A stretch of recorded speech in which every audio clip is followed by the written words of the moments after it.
এবার নন্দীগ্রামের খবরে নজর রাখবো। নন্দীগ্রামের তৃণমূল কর্মীর বাড়িতে হামলার অভিযোগ, বাড়ি ভাঙচুর, পরিবারের সদস্যদের মারধর, একাধিক অভিযোগ স্থানীয় বিজেপির বিরুদ্ধে।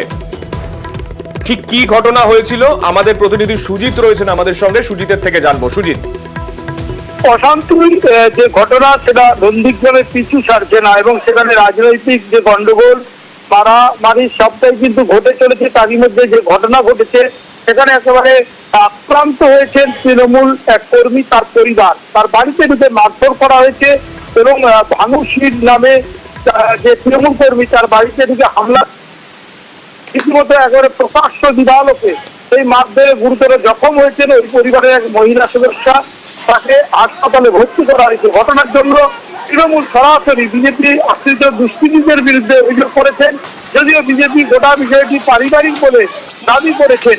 ঘটনা নিয়ে কিন্তু পুলিশের তদন্ত শুরু হয়েছে, ইতিমধ্যে চিকিৎসা চলছে, হাসপাতালে ভর্তি আক্রান্ত আহত বিজেপি পরিবারের এক মহিলা সদস্য। এবং ঘটনা যেখানে ঘটেছে সেই নন্দীগ্রামের যে বয়াল গ্রাম পঞ্চায়েত রামচক এলাকায়, সেখানে কয়েকদিন ধরেই ছোটখাটো গন্ডগোল চলছিল, কিন্তু আজকে যেটা দেখা গেল করে বাড়িতে ঢুকে হামলা চালানো, মাত্র যে ছবি দেখাচ্ছি সেখানে দেখতে পাবে রীতিমতো বলা যায় দিনের আলোতে তৃণমূল কর্মীর বাড়িতে গিয়ে হামলা চালানো, মারধরও করা হয়েছে। এই ঘটনা নিয়ে রাজনৈতিক চাপানোতর, তার পাশাপাশি পুলিশের তদন্ত শুরু হয়েছে।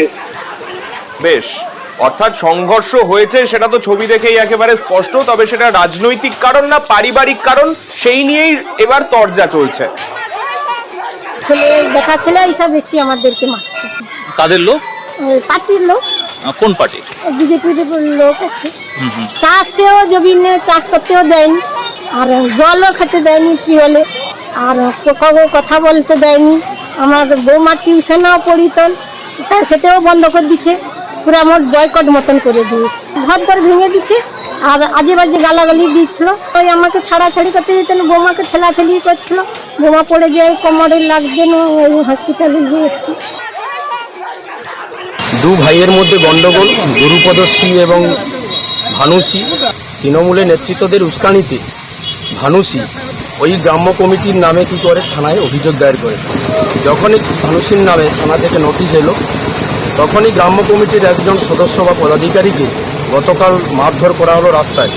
তার প্রতিবাদে গ্রামের মানুষ সমস্ত একজোট হয়ে ওনার বাড়িতে কৈফিয়ত নেওয়ার জন্য গেছে। এটা কোনো রাজনৈতিক কর্মকাণ্ড নয় বা রাজনৈতিক রং লাগানো কোনো বিষয় নেই। বিশ্বপাত্রের বাড়িতে যেহেতু তারা তৃণমূল দলটা করে, কেন তৃণমূল দল করবে, কেন তৃণমূলকে ভোট দেবে, মারধর করেছে, ঘর ভাঙচুর করেছে, কিন্তু তাদের বিরুদ্ধে সেই ধরনের কোনো স্টেপ নেয়নি প্রশাসন। প্রশাসনের কাছে আমরা লিখিত জানিয়েছি আসামিদেরকে অবিলম্বে অ্যারেস্ট করতে হবে এবং তার বিরুদ্ধে দৃষ্টান্তমূলক শাস্তির ব্যবস্থা করতে হবে, নচেত আমাদের কিন্তু আন্দোলনটা অন্যভাবে চলে যাবে।